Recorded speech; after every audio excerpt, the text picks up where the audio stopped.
I manage a New York City condo with central air conditioning that, once switched to winter mode, cannot go back to cooling until spring.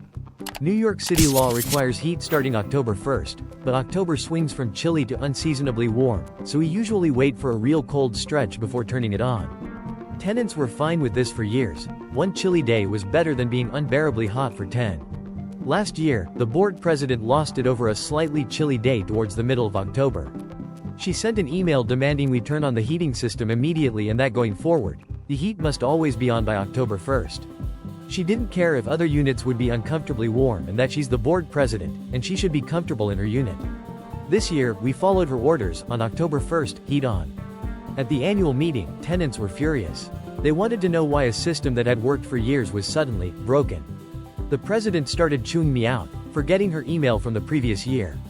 Not wanting to deal with her nonsense, I got the green light from my boss to pull up her own email on the projector. Her exact words, her exact demands. She went pale, and for the first time ever, had nothing to say.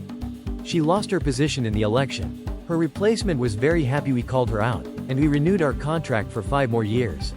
Now let's hear what other Redditors had to say about this situation. Someone else said, the first commandment of business is, cover thy ass. Another commenter added, it's always nice when proper record keeping covers your butt. If New York City law requires heat from October 1, however, doesn't going back to the old way create legal exposure for your company?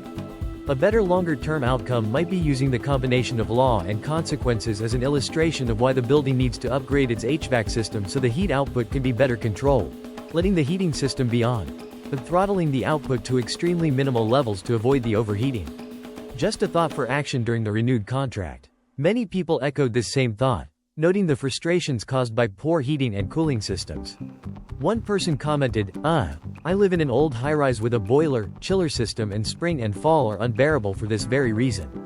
Those on upper floors are roasting if the temps are over 70, but everyone downstairs complains that it is too cold to have the air on. Put a freaking sweatshirt on, Karen. Honestly, that's one way to handle it, but what do you think?